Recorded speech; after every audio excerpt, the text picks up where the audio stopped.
Mga kababayan, Amerika, binulabog ang China Coast Guard drill sa Panatag Shoal. Malupit na balita to, matinding balita to. Tingnan naman ang China Coast Guard na drill sa Panatag Shoal at talagang binulabog ng Amerika. At isa pa, ang Typhoon missile na balak bili ng Pilipinas sa Amerika ay pwede palang lagyan ng nuclear warhead, mga kababayan. Kaya pala panay ang ngaw-ngaw nitong China na to, no? So itong ating bibigyan ng video, ng reaction video, mga kababayan, at komentaryo, question, criticism, kung ano man inyong mga saloobin dyan, pwede rin naman kayo mag-comments dyan sa baba. Okay?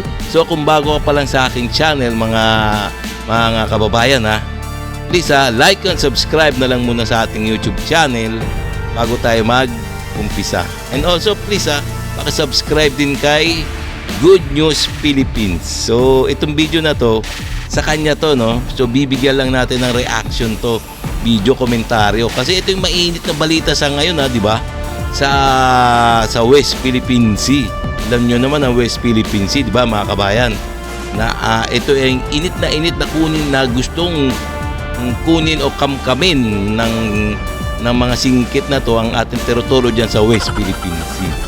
So okay na, so umpisa na natin to, mga kabayan.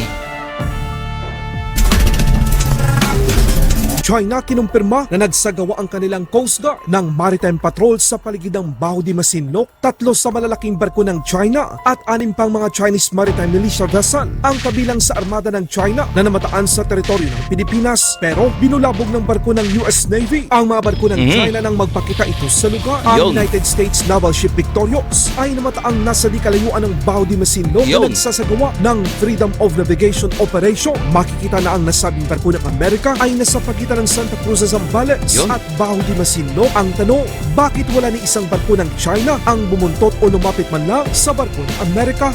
Oo nga naman, no. 'Di ba karamihan normally, 'di ba? Pag naglalayag ang ating mga tropa doon, ang ating Philippine Navy, ang ating mga BFAR o kaya mga mangingisda o kaya even the Philippine Navy, 'di ba? So talagang hinaharas, sinusundan ng mga China Coast Guard. Pero ngayon, tingnan nyo naman, hindi nila maharas-haras o hindi nila malapitan yung barko ng Amerika. Nakakatawa talaga, no? Takot talaga, no? Bahag ang buntot nito mga China pagdating kay Uncle Sam. Kadalasan nilang ginagawa sa mga barko ng Pilipinas ang sago dahil umiiwas ang barko ng China kapag nandyan ang mga barko ni Uncle Sam. Ang United States Naval Ship Victorious ay isang surveillance vessel na posibleng sinusuyod ang katubigan ng West Philippine Sea sa posibleng nagkukubli o nagtatagong mga banta tulad ng submarine ng Chinese People's Liberation Army Navy. Sa ibang balita naman, matapos sabihin ng China na gusto nila ng kapayapaan sa Pilipinas, muling naglabas ng opisyal na pahayag ang tagapagsalita ng Chinese Foreign Ministry. Ayon kay Mao Ning, ang Typhoon missile system na kung saan naroroon ngayon sa Hilagang Luzon ay hindi raw isang defensive weapon. Ito daw ay isang strategic at isang armas na ginagamit para sa opensiba na kayang magdala ng mga conventional at nuclear warhead. Naku po, ito pala ang dahilan kung bakit halos mabuang na ang China. Posibleng ito na ang armas na katapat nila. Ganyan ang tinatawag na deterrence. Kahit isang missile lang ang merong nuclear, mapapaisip talaga ang kahit sinong bansa na lusubin ang Pilipinas. Ito ang isa sa mga rason kung bakit nagawang salakay ng Russia ang mga teritoryo ng Ukraine. Ukraine dati ang may pinakamaraming nuclear weapon. Mas marami pa kaysa Russia. Tinaguri ang third largest nuclear power ang Ukraine sa mundo. Dahil sa isinuko ng Ukraine ang kanilang mga nuclear weapon, nagkaroon ng pagkakataon ng Russia na makipagdigma. Ngayon merong US mid-range missile system sa bansa. Kitang-kita na lahat ginagawa ng China para mapaalis ito sa Pilipinas. Dagdag pa ng Chinese Foreign Ministry, ang pananatili ng Typhoon missile system sa Pilipinas ay posible daw na magkaroon ng geopolitical confrontation at panganib sa posibleng karerahan ng mga armas sa rehiyon. Ang Typhoon missile system daw ay isang banta sa kapayapaan at seguridad. Nako China, huwag nyo nang linlangin ang mga Pilipino sa kasalukuyan. Ayon sa mga source, merong 500 nuclear weapon ang China. Kapag kami ang nagsabi na alisin nyo ang inyong mga armas sa nuclear, papayag ba kayo? Huwag nyo na kaming diktahan dahil mapayapang namumuhay ang mga Pilipino. Oo nga naman, di naman, no? Sila ang China nga, sila nga panay ang gawa, panay ang pagdevelop ng kanilang mga sandatahan ng mga makabagong sandatahan o makabagong mga sandata katulad ng mga missile, hypersonic, mga nuclear.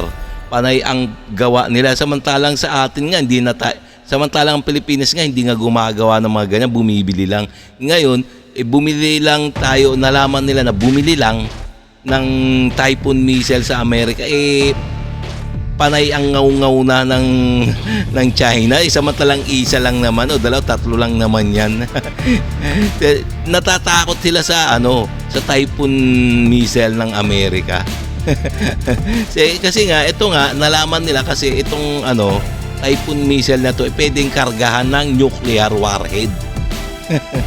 Pero kahit na mas marami sa kanilang nuclear sa China kaysa sa Pilipinas Kasi itong China napakarami nasa 600 nuclear na ang kanilang mga nakatago diyan sa kanilang bansa at padami ng padami pa. Samantalang tayo samantalang ang Pilipinas kumbaga nagpaparami pa lang kumbaga bumibili pa lang. Bumibili hindi yan hindi yan yung gumagawa. kaya itong itong Chekwa na to panay ang ngaw-ngaw. Halatang takot 常见的不是防御性武器，而是战略性进攻性武器。菲方配合美方引入逼风，将自身安全和国防拱手于人，把地缘对抗和军备竞赛风险引入域内，对地区和平安全构成实质性威胁。 Naglabas din ng pahayag ang militar ng China na tinututulan nito ang pagdeploy ng US mid-range missiles sa Pilipinas. Ibig sabihin nito mga kabayan, talagang nakakaramdam ng pagkabahala ang China sa kakayahan ngayon na meron ang Pilipinas. Dati puro banta ang naririnig natin sa kanila. Ngayon, nakikiusap ang China na baguhin ng Pilipinas ang mga plano nito. Pero Kaya nga, di ba? Dati panay ang pagbababanta lang ginagawa ng China sa Pilipinas. Ngayon nakikiusap na wag nang bumili ng Typhoon missile sa Amerika. Ano ba sila? Sigurado hindi papayag ang gobyerno ng Pilipinas, hindi yan makikinig, Wala naman silang pakialam kung bibili tayo ng mga maraming armas, buong loob ng Marcos administration at ni Department of National Defense Gibok Chodoro Jr. na ituloy ang pagbili ng mga mid-range missile system. Kinontra naman ni Secretary Anyo ang mga paratang ng China. Naglabas ng opisyal na pahayag ang National Security Council ng Pilipinas. Inihayag ng kalihim na nananatiling matatag ang independent foreign policy ng Pilipinas. Hindi totoo ang mga paratang at puro espekulasyon lamang. Yes. Ang sinasabi ng China na paglagay ng US missile system sa bansa ay bahagi ng pagpatagisa ng mga armas o banta. Seryo, ang Pilipinas ay tulad ng din ng ibang mga bansa at may karapatan na pangalagaan ang seguridad ng mga Pilipino. Tama. Ang pagbili ng defense system kung saan kabilang na ang Typhoon missile launcher ay isang hakbang upang mapalakas ang kapabilidad ng Pilipinas na hadlangan at masiguro na handa tayo na depensahan ang ating teritoryo kapag kinailangan. 美方有关法案渲染所谓中国军事威胁， Teka talagang kailangan natin ng mga makabagong mga military equipment.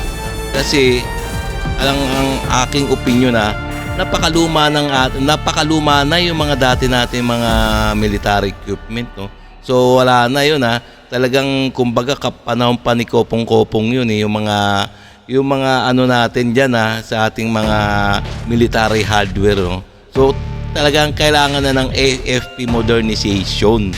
Na kailangan ng mga makabagong modelong mga armas pandigma. 增加军费，维持霸权，找借口，粗暴干涉中国内政，危害世界和平稳定。 Hindi natin maintindihan ang kolokoy na yan. 强烈不满，坚决反对。中国从来就无意挑战谁，美国最大的敌人是他自己。美国军费冠居全球，还逐年加码投入，充分暴露其 好战成瘾、霸权扩张的本性面目。中方坚决反对美戴飞部署中导系统，菲方迎合美方妄图引入低风中导系统，挑动地缘对抗和军备竞赛，推升地区紧张局势。我们认为菲方应认清这一问题的高度敏感性和严重危害性，按照此前的公开承诺撤走中导系统，停止损害地区国家和人民的安全利益。具体来说，非方一再组织海警船和渔船侵犯中方领土主权和海洋权益，危害南海地区和平稳定，妄图扮可怜相。 Okay mga guys, no? Pansamantala natin ititigil to na dahil hindi naman naintindihan ng kolokoy na to yung hindi naman natin naintindihan yung mga pinagsasabi nitong kolokoy na China na to, no? So, nalaman natin mga guys, mga kababayan, na ang China ay talagang napakatakot na. Natatakot sa ating mga binibiling mga makabagong armas pandigma at katulad ng Typhoon missile na pwede palang kargahan ng warhead, no, nuclear warhead. Ganyang kalakas ang ang Typhoon missile ng Amerika. Kaya pala panay ang ngaw-ngaw nitong China, no. Buti nga, no. Ngayon puro sila pakiusap ngayon. Panay ang pakiusap nila ngayon na huwag bumili. Ano sila? Ano ka swerte? Hindi ka namin pakikinggan China, no. So okay, no mga guys, mga kababayan, no. So kung nagustuhan nyo yung mga ganito mga reaction video, please kung bago pa lang sa akin, please like and subscribe na lang muna sa ating YouTube channel bago tayo tapos nang sa ganun maikalat pa ni YouTube ang ating mga video sa iba pang mga netizens. Okay, like and subscribe na lang muna. Okay, bago tayo magtapos.